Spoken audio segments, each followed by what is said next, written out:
This is the Shoulda Bet More podcast, presented by Gold Boys Network. Here's your host, Will Hill. Welcome to the Shoulda Bet More podcast, presented by Gold Boys. Coming up on the show, Reed Wallach of SI Betting will rejoin us, go over these bigger conferences, get his thoughts on breakdowns for each, sleepers, best bets. Had him on last week to break down the smaller conferences. Now we will get to the bigger ones, these power conferences, although you still have some of these lesser conferences sprinkled in, some of these mid-majors. I don't know what you consider the A10. You can't consider the A10 a power conference, either a one, at most a two-bid league. So still a bunch more to discuss. We'll discuss all of those with Reed coming up. And I'll get to some college basketball, just my thoughts on the tournament. Did some brief thoughts, had some brief thoughts on Monday in regards to some long shots, some bets I was looking at. But I'll start with football just because we are in the middle of free agency. And I feel like every time I look at my phone, every time you get one of these updates, it's some player that you never heard of or don't care about that's switching teams. It's really been an underwhelming free agent class. Usually this week, with all the conference tournaments right before March Madness starts, right before the NCAA tournament starts, you get a bunch of splashes, a bunch of, whether it's skill guys or, there's usually, I would say, I don't know, between 4 and 8 moves that, get you talking, get you texting people, say, wow, that guy changed teams, this guy changed teams. All right, Metcalf goes to the Steelers. You got the quarterbacks moving around. That was a very strange trade. Geno Smith to the Raiders. That was an odd one. Don't really understand that one from either team. And then Darnold slides in with the Seahawks. Again, didn't really see that coming because you didn't know that Seahawks quarterback vacancy would occur. Fields goes to the Jets. I mean, I don't love that. The Jets, I think, would be bad next year. But I mean, you get back to the question. Okay, you don't want him to sign Fields, which makes sense. But who did you want him to sign? It's tough once you're in this position where you don't have a quarterback and you're trying to get one through free agency. It's Patrick Mahomes and Josh Allen and Lamar Jackson are not free agents. It's hard to get these guys. So none of these guys are desirable. Whether it's Rodgers, whether it's Fields. Darnold played well last year, but do you trust him in a different environment? Or was that a one-year wonder and he played terribly down the stretch? Not down the stretch, but the last 2 games, the game against the Lions to win the division, then in the playoffs, he was just awful, basically unplayable those 2 games. Oh, man, was he bad. So nothing really changes in terms of my big picture of like who I think is a contender, not a contender. I know a lot of people like the moves Minnesota made. Speaking of the Vikings, they get the 2 offensive linemen from the Colts in free agency, Kelly and Freeze, and then they had 2 defensive linemen, Jonathan Allen and Hargraves. And you never know with this stuff. These guys that are free agents for a reason. You can basically sign whoever you want. You just can't sign everybody. So it's a matter of prioritizing who you want. And these teams that are, I guess, leftovers is the best word, where they're not a priority for these other teams. Not that you can't get value in this market. We saw Barkley last year. You see guys make an impact, but sometimes it can be fool's gold. But I know the film guys, the guys that really study the X's and O's and really analyze the tape, really like what Minnesota did and say that roster top to bottom is outstanding now. And they filled in some of the gaps. The only problem with that, can you get McCarthy to be healthy and play to, like, obviously an A level, an elite level is asking way too much. Can you get him to play like B minus football?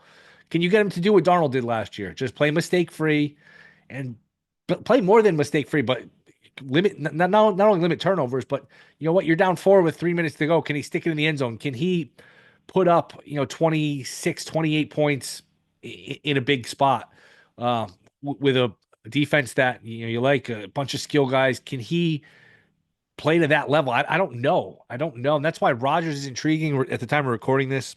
My guess is, well, we still don't know the time. We still don't know at the time of recording this where Rodgers is going to go. My guess is it's somewhere between Pittsburgh, I guess the Giants, maybe Minnesota still has an outside chance, just because, again, you get the philosophy of, all right, 2 chances at it. McCarthy's got his questions. Rodgers has his questions. Maybe if one of them pops, we're in good shape, and Rodgers can come into a situation like we thought he was with the Jets, with a lot of talent around him.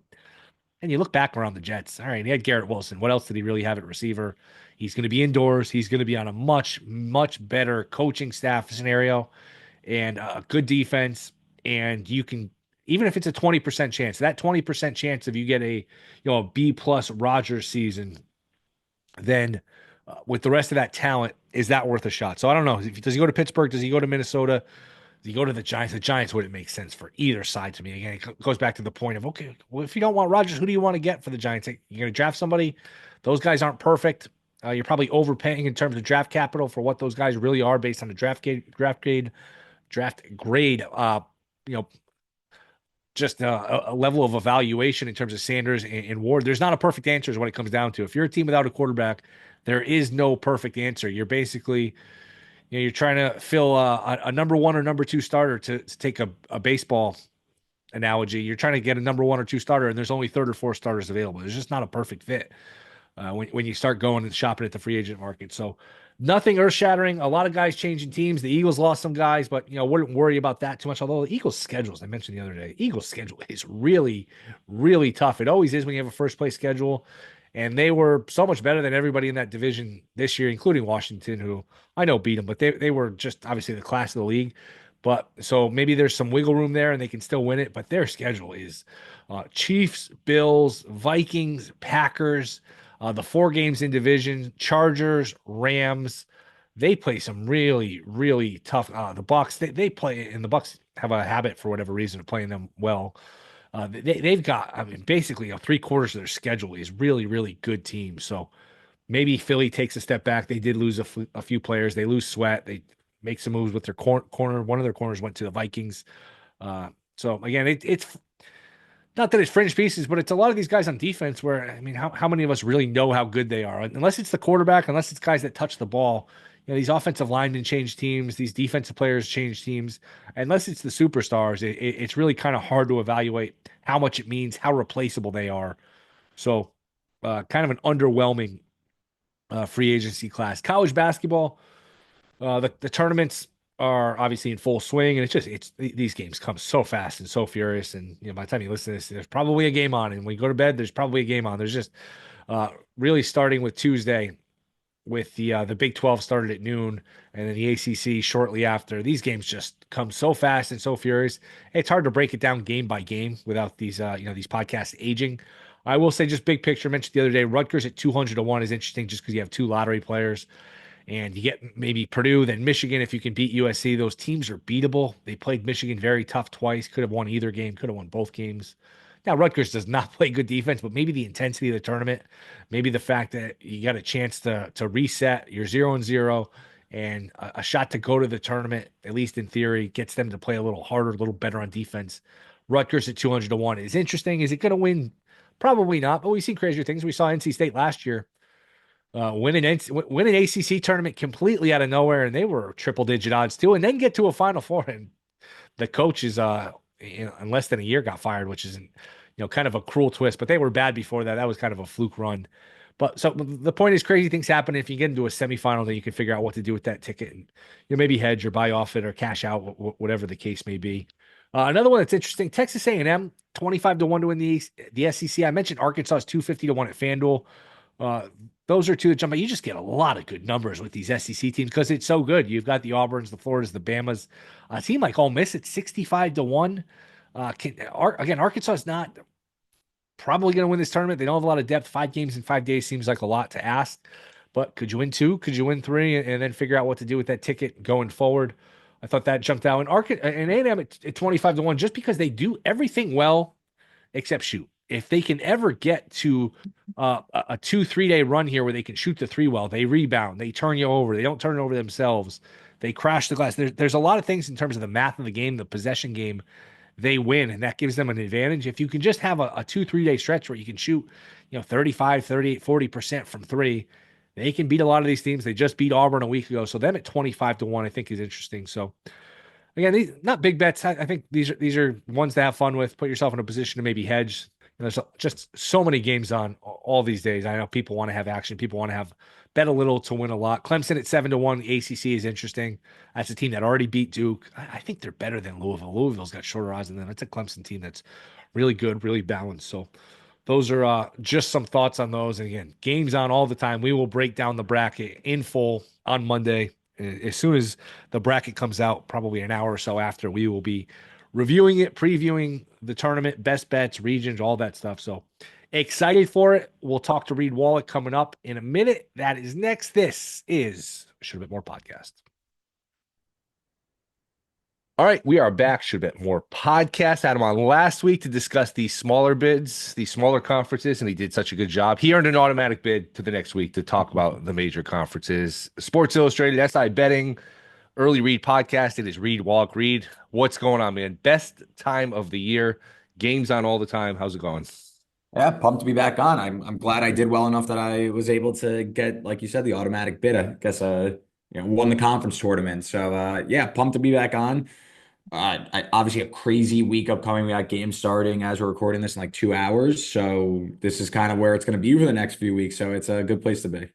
Yep, and we'll just go conference by conference like we did last week. We'll do our best. Look, these teams that are playing on Tuesday are likely not threats to do anything. If you feel differently, obviously you can add that in. But we'll just start with the Big 12 again. Games underway on Tuesday, Oak State and Cincy. So if you think either one of those teams is cutting down the net, feel free to mention it. But Houston odds on -105, followed by Texas Tech at +425, which to me, Texas Tech, that's a talented team. They match up well with Houston. +425 is an interesting number. Anything for you in this one? Yeah, I like Texas Tech quite a bit. This has been a team I've been eyeing. If you follow me on Twitter, I do every week like a national championship futures roundup, and Texas Tech has routinely been a team that I've mentioned for the last like 2 months here. I have a little bit of FOMO that I don't have some really long numbers on them, but I might have to just kind of bite the bullet and get in the mix on them because I think that this team is really good. And if you look at their bracket and their path through, likely matchup with Baylor in the quarters and then an Arizona team or a Kansas team that I don't really like either of them. So really the teams that scare me in this tournament as a whole are the Iowa States, the BYUs, the Houston. So Texas Tech is kind of, you got those three on the top half of the bracket when you look at it, and you got Texas Tech on the bottom. So what were they like 4-1, 350, something like that? Texas Tech, DraftKings get +425. Yeah, like I think to me that's a good price because I like their path. And we've seen them now not only go to Houston and beat them in a chaotic game, but down two starters also. They didn't beat Houston. They were never necessarily a threat to win the game, but they kept up with them. I think they ended up losing by like six or something in a grinded out game. And that being said, I also Houston last year, similar issue. They ran into Iowa State and they lost in the Big 12 tournament. They have been routinely favored dating back to their time in the AAC and have kind of flinged down in their conference tournament. I don't think that their style of play is super conducive to like these quick turnaround settings. So yes, Houston should be the favorite. I'm not disagreeing with that, but at price, I like Texas Tech. Mountain West, New Mexico, the short shot +250. Nobody's odds on here. You got a bunch of teams bunched with New Mexico, Utah State, Colorado State, and Boise, all within +250 and 4-1, which speaks to the parity there. San Diego State, maybe quietly, I think not even maybe quietly, probably on the bubble right now. It's 7-1. UNLV, I think, is a team that's interesting just because you play that tournament in Vegas. We've seen them cut down the nets in surprising fashion before. They're 18, 20-1, depending on where you shop. And then everyone else from there is a long shot, unless you think Nevada at 22-1 has a chance. Any bets for you in the Mountain West?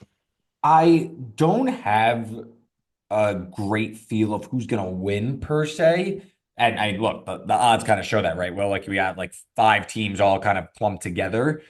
I don't love much here. It's really kind of tricky for me to figure it out. You also have with these teams, super stark home road splits for a lot of these teams. New Mexico, Utah State, Colorado State, Boise State. All these teams really thrive at home and they struggle on the road. That's kind of been the story of the Mountain West for years now.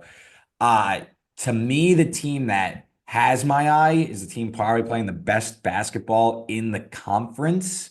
I'd say is Colorado State. They're the 2 seed. I've been betting on them quite a bit during conference play, a team that just kind of has my eye. I also like their path through. Again, we're doing these futures. You got to kind of line these up. It's about path more than almost as much as anything. So I like Colorado State avoiding the New Mexico side of the bracket. And look, the Lobos, again, definitely the best team, but Boise State and San Diego State can maybe slow them, the New Mexico fast-paced offense, make them operate in the half court. But New Mexico, they have the best player in the conference for my money in Donovan Dent, but don't sleep on Neek Clifford. You might hear about that guy in the first round of the NBA draft for Colorado State. So Colorado State, they've won seven in a row. That includes blowout win over Utah State. They beat Boise State on the road to close out the season late last week. So I like Colorado State more than anyone, but like not a firmly in at all. I expect chaos in this tournament quite a bit. ACC, Duke -320, Louisville +550, Clemson +650. There's some 7-1s out there. I'm surprised that number's not flipped with Clemson and Louisville. I'll have to dig into the bracket in terms of like maybe Clemson's path is tougher, but to me, Clemson's better than Louisville by a pretty significant margin. Clemson beat Duke. I like Clemson at this number. And then if you want to get crazy, North Carolina at 30-1. Anything else 65-1 and longer, I would say is no shot. But this time last year, NC State, we wouldn't think had a shot, and they won the ACC and then went to the Final Four. Just fired their coach, by the way, which is kind of crazy that 365-day cycle. What are you looking at here in the ACC? So I think it's pretty interesting that the ACC, when you go back, this is a bad job by me. I should pull up the exact date, but the number one seed in the ACC tournament has not won the tournament dating back to, I want to say it's 2018 with Virginia. I believe they were the number one seed that year. Let me just double check really quick. Yeah, Virginia was the number one seed and Duke was not. Okay, so yeah, 2018 was the last time a number one seed won the conference tournament. So this tournament has routinely turned into chaos. I don't know if that's going to be the case when we talk about Duke. I agree with them being like this massive favorite. They've really been the class of the conference, and I think they're the class of the entire country. I don't have really much else to say besides that, but I will say about Clemson, I think you bring up a great point, Will, and it's ironic because last year I took Clemson to win the ACC tournament, and they flamed out to they lost to either like NC State or BC or something, and like they couldn't make a shot. And then they get into the tournament, and then obviously they find their stride and they end up going to the Elite Eight. I think Clemson this year is better than last year's team. So I do have some long numbers on them to go to the Final Four and stuff. I think you could still get like in the mid-teens. So I know like we're doing conference tournaments, but like I don't have much of a bet, so at least I'll talk something else up. But so Clemson to me, they're better than last year. It's really the same team, except they replaced PJ Hall, who I thought was pretty overrated, with Victor Locken, who is an elite rim protector and can kind of stretch the floor. Shefflin's back, so they run this like double big lineup that we've seen cause a lot of issues for a lot of teams in both this season's play and the tournament when you look at some of the success of some of these top teams. So Clemson to me is a team that they play at one of the slowest pace. They are like top 20 in 3-point percentage. So you really need to hope they run cold, or you can run, or you can really out execute them in the half court to beat them. So I think Clemson, they're trending towards like a 5 seed line, and honestly prefer they're on the 6 seed line because I really don't like much of the 2 or the 3s, and I like the 1s. So like I'm hoping that the teams I have futures on are on like that 6-7 line, and I think Clemson is right for like another deep run here. Does this 7-1 price make sense to you? Like if I were to math it out, maybe because they're on the Louisville side and those two match up pretty comparably. So I think that's where you run it. Like I guess Louisville gets a little bit of the nod. So I don't think it's like some outrageous price. If I were to take someone, it would be Clemson Yeah. at price. But again, like neutral court, Duke lost the only game to them against Clemson. Like I don't know if I'm necessarily stepping in front of that, but like you get to the title game with a 7-1. Clemson's probably what, like 4-1 in that game, something like that. So you could get like a decent hedge opportunity there. Yeah, I'm trying to think what they were in Clemson. They might have been 5, 6 point underdogs. That's obviously in Clemson. So yeah, probably right around that area. A10 VCU odds on -120. They might now be on the bubble with all of these bubble teams winning and doing pretty well here. It's not a lock. If VCU doesn't win this tournament and you throw in another loss, obviously, which would be the case on that resume, they don't have a bunch of great wins. That would be a very nervous selection Sunday for what is a good VCU team. Dayton +550. They were impressive. And Maui early in the season. Then you have Mason, St. Joe's, Loyola Chicago, St. Joe's in St. Louis, 17-1 for Loyola, 20-1 for St. Louis. What do you got here? Anything? Nothing really, because I agree that VCU is like much the best in this conference.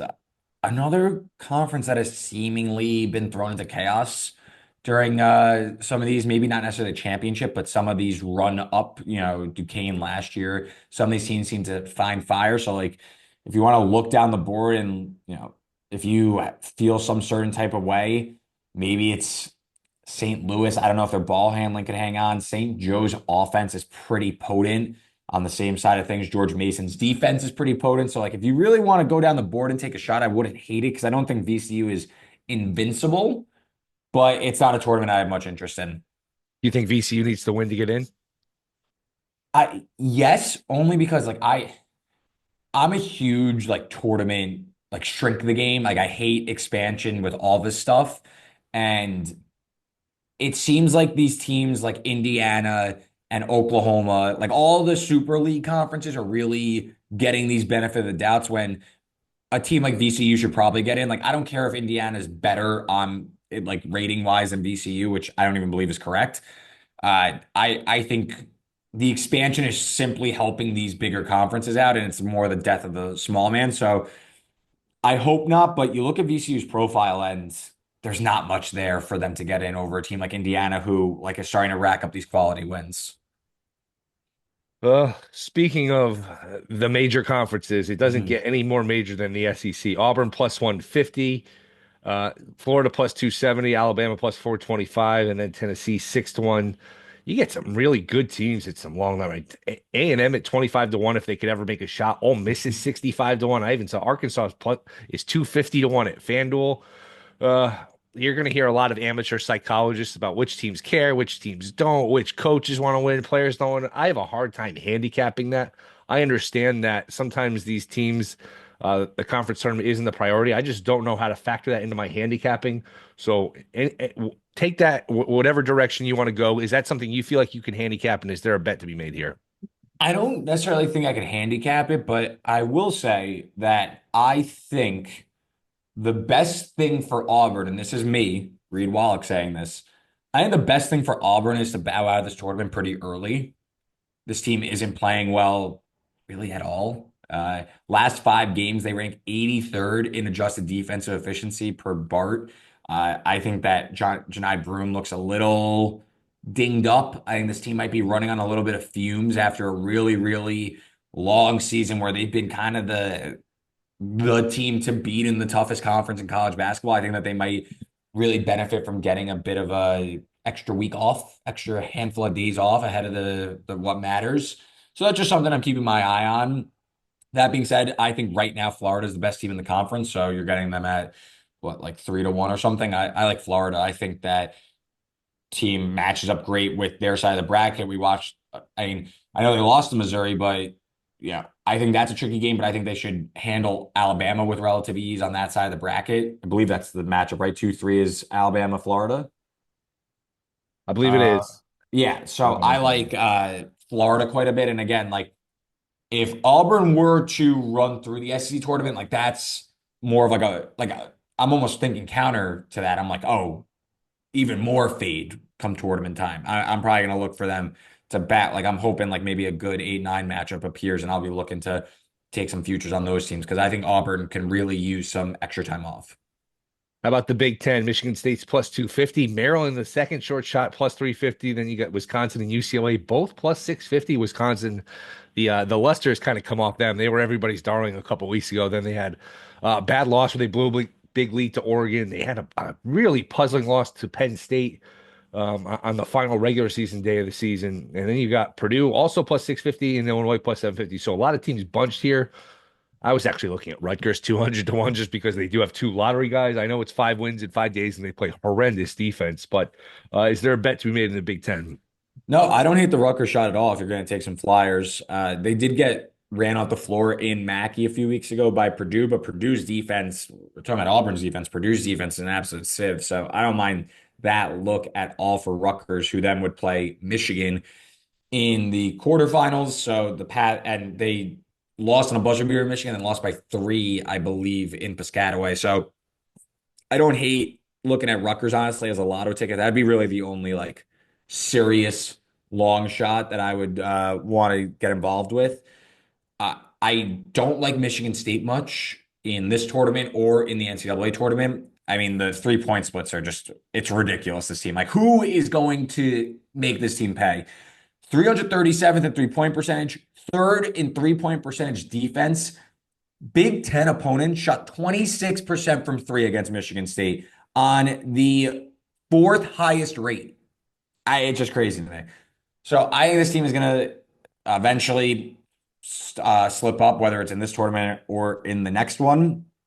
But so like to me, Oregon is a team that I think could profile really nicely for their run. I don't mind their bracket at all. That would be a quarter. They play Indiana and then they play Michigan State. That's their path. They're like 17-1. But for me, Wisconsin has had success over the last few years in the Big Ten tournament. I did go to Wisconsin, so I I'd like to think I'm not a biased Wisconsin fan. I'd like to think I'm more of a pessimistic one, but I do think that with John Tanji, this team is probably more well built than usual for the rigors of a tournament. So I like Wisconsin's path quite a bit. I think that they could be ripe for a deep Big Ten tournament run. And look, they nearly took down Michigan State in East Lansing just a few weeks ago, that Sunday afternoon game. So like if that's the path, they'd also maybe get Oregon again if they end up beating Michigan State. So I don't mind the path at all for Wisconsin. And while we're here, like I'll talk up, like I still think Illinois, if they can get hot from three for the next 3 weeks, like they can easily go to the Final Four. Totally agree about Illinois. And by hot, you mean like, 30, Yeah, 33, not even hot, like just get like 33%. lukewarm. Yes, just get to room temperature. It's crazy watching some of their games. The Big East, St. John's opened odds on. I'm seeing it plus 135. UConn's come down to 4-1. Creighton's also 4-1. And then you have Marquette right behind that at 6-1. I know some people like Xavier, but they're down to 10-1. I'd probably need a little more there. Does anything interest you in the Big East? I know people will look at UConn. They played a little better recently. They always play well in the Garden. Is 4-1 enough for you there, or is there anything else of interest? No, not really. I'm also like, I feel like it's the most like I have this running thing. Like my dad is like the most classic boomer sports fan. Like he gets a lot of his like content from me. Like he'll watch the games and stuff and he has his opinions, he bets, and like he just gives like the most classic dad takes. So obviously, like we're Jersey guys. So he's like so fired up that Rick Pitino is like finding success at St. John's. Like he's been talking to me for 2 months. He's like, Patino, man, like this Johnny's team might be different. He doesn't even watch college basketball anymore. So it's just like I find it so funny that he's obsessed with St. John's now, that Patino's doing so well. That being said, I don't like St. John's. Really, I think that their profile sets up for a really quick out in the tournament, like first weekend. I think they're going to be out. You look at their path. They did just go to overtime with Marquette. That's likely their quarterfinals matchup. Where'd they go? Sorry, semifinals matchup would be against Marquette or Xavier. I kind of like Creighton, and I'm usually not pro Creighton, but I do think that when you look at a UConn matchup, like I think Creighton's just a better version of UConn, the way they can score, the way they kind of limit the rebounding and the free throws. I think Creighton is just a much more efficient unit, and they played St. John's tough. Like I think when we get to that game, Creighton might be a little bit shorter than the price indicates between the difference between these teams. And look, maybe Xavier or Marquette catches them, and then all of a sudden you got Creighton as the favorite in the Big East title game. But like I think Creighton's path kind of sets up really nice for them to go through this. So what'd you say the number was? Creighton's 4-1. The one book I'm looking at. The Yeah. legal books won't post the tournaments with Connecticut because I'm in Yeah. Connecticut. So like the Uh-huh. Metro Atlantic's not up. The the one with Central hasn't been up. The Big East isn't up. So you have to kind of look around. But Yeah, that's what I'm looking at. I find myself, and I really I don't like this Creighton team at all. They're going like a deep tournament run or anything like that. Like I don't think their profile is all that great, but I just think like all these teams in the Big East are like super flawed. I usually think that like the Big East is like obviously with UConn in it, they've been like this awesome conference the last few years, but I really think that Creighton is like sneakily playing like the best ball in the conference, in my opinion. You just look at like the last month, Creighton, they don't turn anybody over, but they don't foul. And like with Kalkbrenner, fourth and 2 point percentage, 34th and 2 point percentage allowed. And they aren't even like getting hot from three. And they take about like 50% of their shots from three. So I think some shot variance is coming their way. So I like Creighton if I had to pick a winner from this conference. All right, now we can go through some of the smaller ones again. Go as long as short as you like. Memphis is the short shot in the American Athletic Conference at minus 105, followed by North Texas. UAB is interesting at plus 750. I know they got swept by Memphis, but if you can ever, if Memphis can kind of beat or lose to anybody, they're just that kind of team. And I think UAB uh, is interesting at that number. Is this a conference that you find value in anywhere? Yeah, UAB would be the one team I look at. I don't know if they could win it, but you look back just a few weeks ago, if I haven't mathed it out yet. So if someone listening would like to, just keep an eye on. UAB closed like plus 1.5 against Memphis. So you do the home court thing. Like Memphis, maybe what, like 4 points better on a neutral, like minus 220. So if you math it out, UAB, they lost to Memphis. They really ran cold down the stretch. It was like a back and forth game. They led for a little bit and then they fell apart in the second half. I had the over in that game. But like UAB is a team, they don't turn the ball over and they're elite on the offensive glass. So like can they win the shot volume battle? This was a team that actually rated as the best offense in AAC play. So again, a big number on a team that has some clear paths to victory. The WAC, Grand Canyon's plus 130. I have nothing here. How about you? Pass. Works for me. SWAC, Southern University, plus 165. Again, nothing for me. I don't know anything about these teams. Nothing really for me here, but I have been a proponent of SWAC unders. You might want to be careful of the late game fouls. This conference is like the foul kings. Like we're talking like down 14, 10 seconds left. You're getting two more free throws, so be careful of that. But SWAC unders have been super good to me, so I imagine, assuming the numbers come out as needed, I'm going to be on quite a bit of those, and you could check out all my bets on my bet stamp at RW33. Anything in the MEAC, South Carolina State plus 125. Also Norfolk plus 125, co-favorites. Uh, Nothing really for me here, but it's going to be one of those top two teams if I had to guess. And if you want to look at the season series, like you had Norfolk beat South Carolina State by 2, and then you had them lose by 3 on the road. So, it's really tight. It's likely those two teams. So, I'm sure like the sickos will be all over that and should be like, I had to guess that championship game will come down to a possession. The Big West is interesting because UC San Diego is a team a lot of people like. I think you and I have talked about them in the past. UC Irvine is pretty damn good too. I don't know that we get 2 bids from this league. My guess is we don't. First question, does UC San Diego need to win this tournament to get in? And is that worth a shot, even laying the minus 160? I lean towards they do because I'm a cynic and I think that, the shoots of college basketball will get their North Carolina's, Oklahoma's, Indiana's in. But I think I said last week when we were on the show, UC San Diego, I have basically bet every single game dating back to the middle of January, and they actually ended up not covering their last 2, snapping like a 14-game cover streak. So this is my team. So I feel compelled to keep riding them. I'm sure I'm going to be betting on them in the conference tournament. At price, I'm probably good on them to win it. I hope they get in. I hope they keep covering. But like this team is so, so good. They're so good. So I hope they get in and I hope they draw the matchup that they need to win a tournament game. I'm afraid that the mush is coming in because like last week I started seeing like a lot of people like I saw the tweets come in with the cover streaks and stuff. So I'm a little nervous that the bubbles burst, but I gotta ride this one. They've made too much money for me not to keep riding this one to the ground. Is that a team once they got in, you think they could make like an Elite Eight Final Four? Are they that good? Yeah, for sure. I would say their biggest concern would be like a physical bruising team. So like obviously you need the path more than anything, but they're gonna be like on the let me just pull up bracket make sure. Like one team that like if they got like Marquette in the first round, sure, done. Easy bet. Easy bet on UC San Diego. If they got like even Ole Miss, UCLA maybe. Like take the points against Louisville for sure. BYU maybe. Like, you kind of need like if they drew like Arizona, like that kind of sucks. Like you're kind of in trouble already. Like Michigan, not great. Like teams that have like a lot of size can maybe give them trouble. But like if you get more like a finesse team, like yeah, I think UC San Diego could beat any of those teams. How about either MAC? The MAC, Akron plus 135, Kent State plus 240. I know some people like Kent State. Do you have anything there? No, I got nothing on those. Metro Atlantic Conference, Merrimack won it in the regular season. Oh no, Quinnipiac won it in the regular season, and Quinnipiac's never been, and that's right down the road from me. Maybe I'll root for Quinnipiac.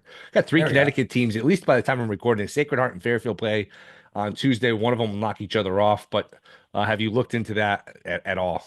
No, the super small ones have not had my eye. So we'll see as we get later in the conference tournaments if anything comes to fruition. Last question: the teams that can actually win it all: Duke, Auburn, Florida, Houston. I think we all agree that's 4. Yeah.